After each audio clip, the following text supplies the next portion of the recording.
Anthony Joshua has joined us. That's right. Saturday, June 1st, Anthony Joshua is defending his title at MSG against Andy Ruiz Jr. Now, we start with this, Anthony. First, we welcome you to the show.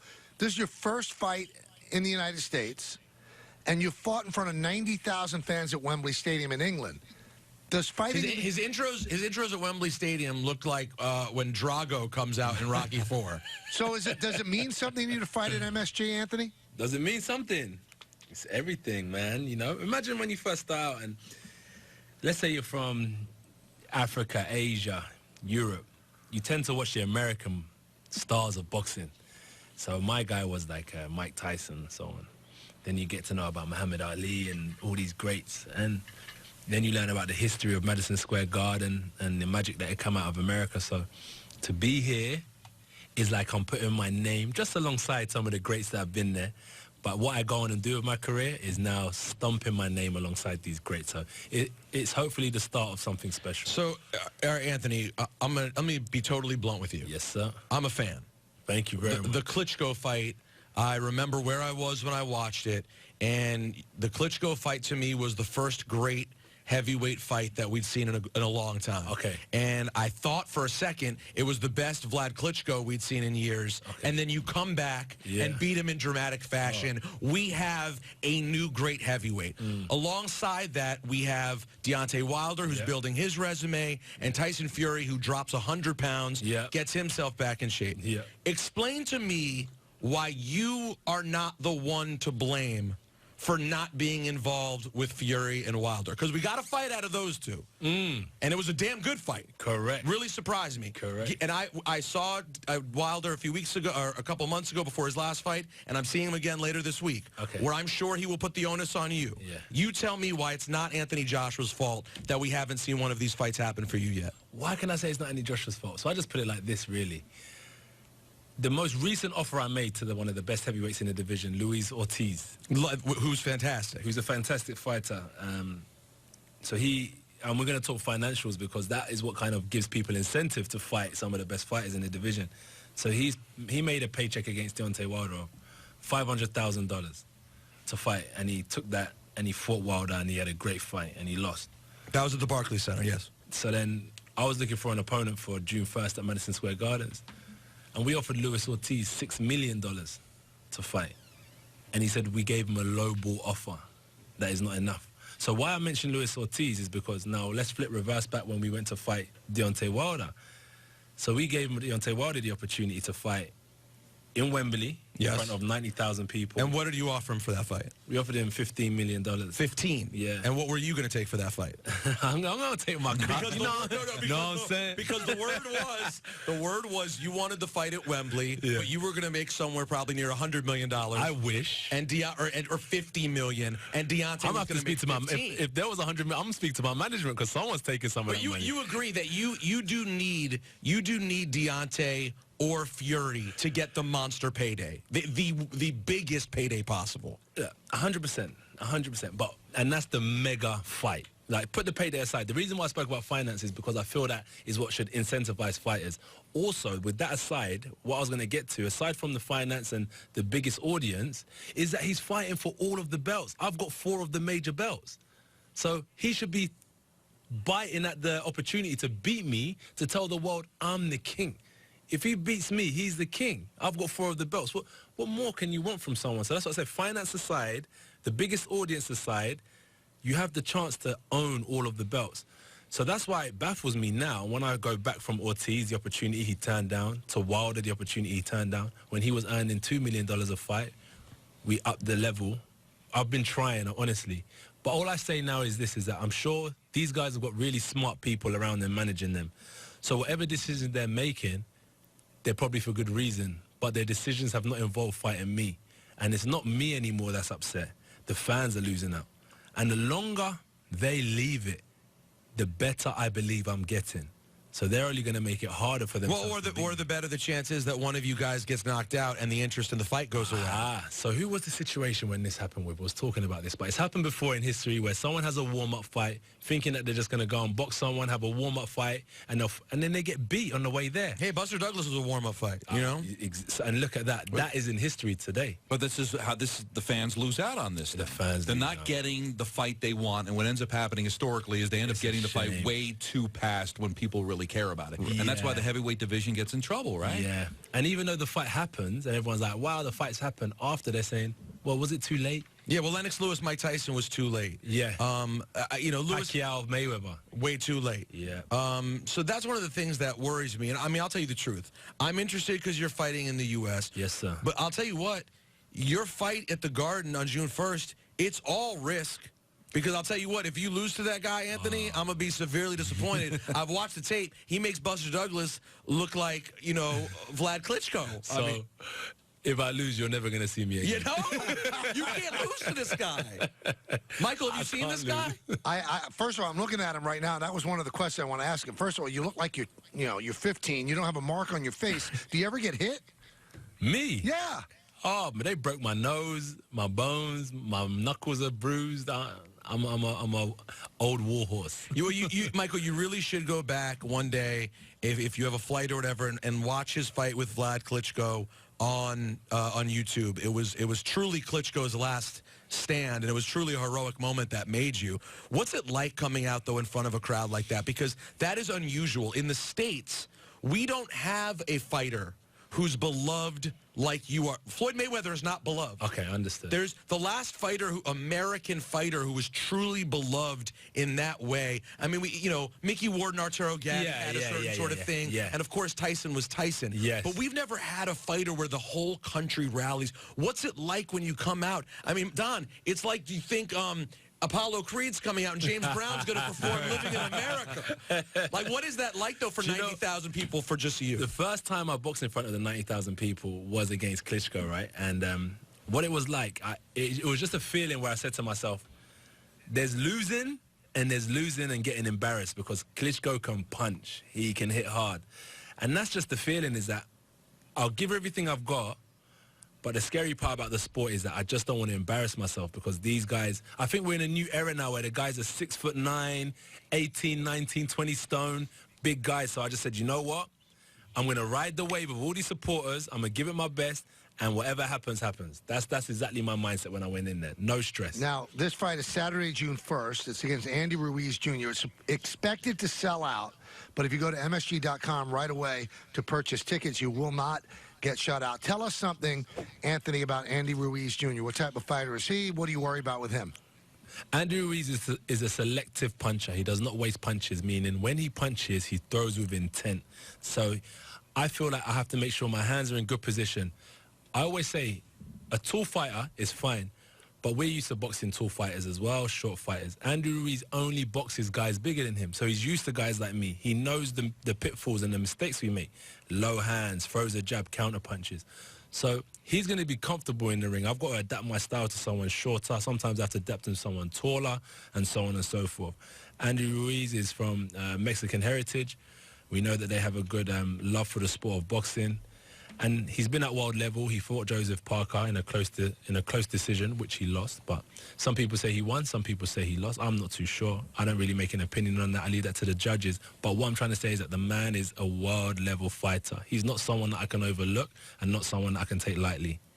No, and he's not very light. He's 261 pounds, I believe. Yeah. That's how much you weigh, right, Pete? Selective puncher, not a selective eater. Yeah, no, he looks like me physically. He looks like he's on the same gym regimen as me. So that's why I say it's a huge risk for Anthony, because if Anthony, this is my point, if somehow you get caught and knocked out by Ruiz, the pressure. then then all we end up getting maybe one day is Wilder Fury too.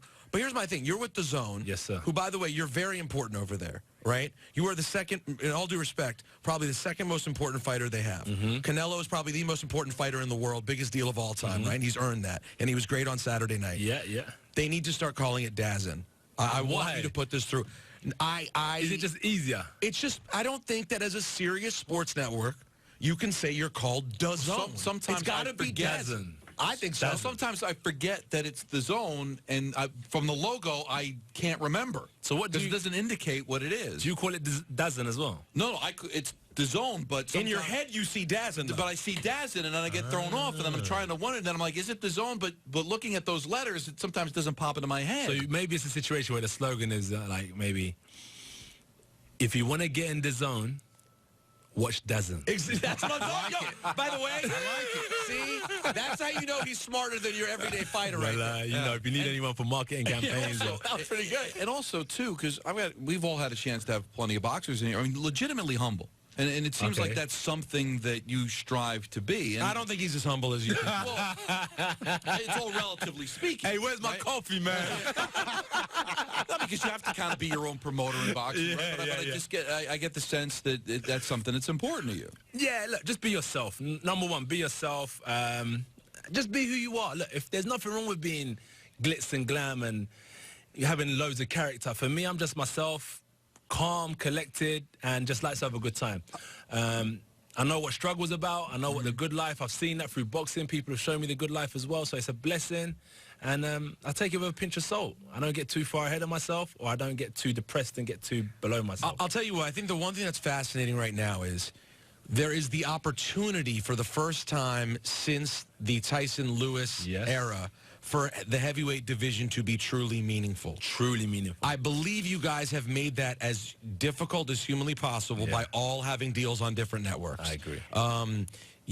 Tyson's with ESPN, you're with DAZN, DAZN, and Deontay's with Showtime, correct? Yeah. And I do think that presents a problem. But frankly, all three of you are incredibly likable guys. All have interesting, different Yeah. stories, and all are really good. They do. Like I truly didn't believe Tyson Fury. Did you believe Fury was as good before the Wilder fight? To me, that showed me he was at a different level than I realized he was. Even when he fought Klitschko, I didn't realize he was that good. No, that was one of the ugliest fights I've ever seen. But he managed to get in there and disrupt one of the greatest heavyweights of all time, one of the longest reigning champions. All right. Same with Wilder. He had a break.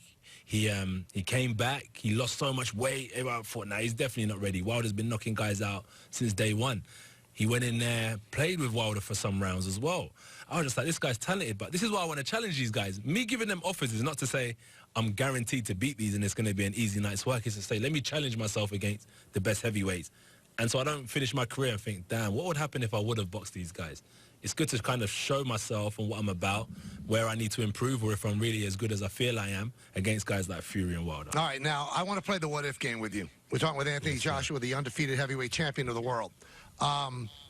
If somebody could get Tyson, not Fury, Mike Tyson, to come out of retirement and fight you, would you do it? No. No. No. What if somebody gave him like $100 million? He got in great. He's in great shape anyway, and said, "I want to take you on." You wouldn't do it? I respect him too much. Because you think you'd kick his ass right now is what you're saying. I'm not even going to mention. Mike is 52. Man, Mike I is respect 52. that guy so much, man. Have you had a chance to meet him? No. Really? Haven't met him I yet? swear, no, never met him. He's a great guy. I think. yeah. you'll- And he's in a good place now. He's in a very good place. He's in a good place. I mean, he's making tons of money with weed in California right now. It's crazy, right? Oh, my God. How crazy? But it's so pure. It seems to me Mike Tyson is the best when he's at his natural. Like when it was boxing, it was pure for the sport, no business, and he was at his best. Now he's in California, Yeah. doing this thing with cannabis. It's pure, it's natural. You know, I respect it. And if anyone knows him at all, that was always, although Mike has had drug problems before, marijuana was a drug that actually always calmed him, and really he was someone who needed it medicinally. So the fact that he's now doing so well with it is great. It's good to see. Have you? What about other? Do you have any other what ifs, Michael? Sorry, I jumped in. No, after no, your that mic. was my one, because I've always wondered why Tyson wouldn't want to cash in. Because Michael thinks he George could get one Foreman more did. payday. George Foreman cashed in. But George, it's George 52. when George started his comeback, Michael, Right. he was like 42, 43. Yeah. Mike's yeah, Mike's but George was 52. kind of fat then. Mike Tyson's in great shape now, and used And to be that's- an unbelievable fighter.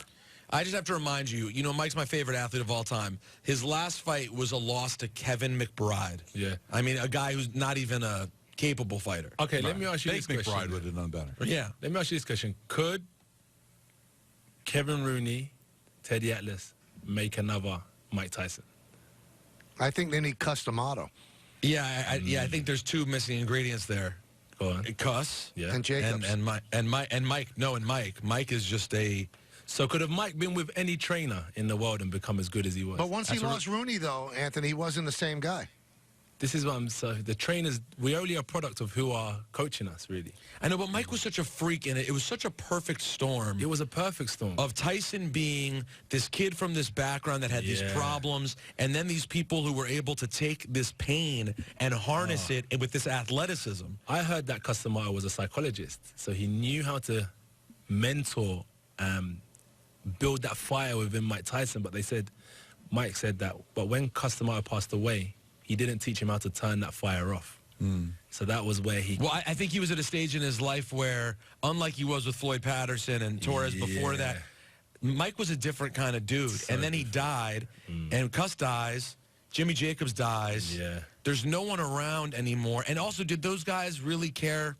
I'm not saying they didn't care, but did they do the work to take care of him emotionally? Or were they just focused on, we need to move him up the ranks as quickly as possible? That's what it's about, because I come from the stable of boxing, but luckily I went the Olympic route where it became a bit more professionalized, organized, physios, nutritionists. But when I was in my amateur club, it was a bit more grim.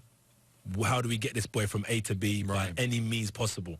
And you are just like taking you around all the local gyms, sparring the fighters, fighting. I sparred Tyson Fury, Derek Chisora, all the UK fighter. But luckily I went the Olympic route, and I think they kind of polished me up a bit and made my eyes peeled to all the trappings of the boxing. Well, and Mike didn't make the Olympics. No, so he went in the gutter way through the hardship. And you look at this, for instance, Dylan White. He didn't go the Olympic route. He's gone through the hardship way. And you can kind of see in terms of character, he does things the hard way. Well, you saw even Crawford didn't make the Olympics. Crawford's route has been different as well. Yes. All right, real quick, in the UK, just be blunt with us. I will. How big how A-list are you as a star in the UK period right now?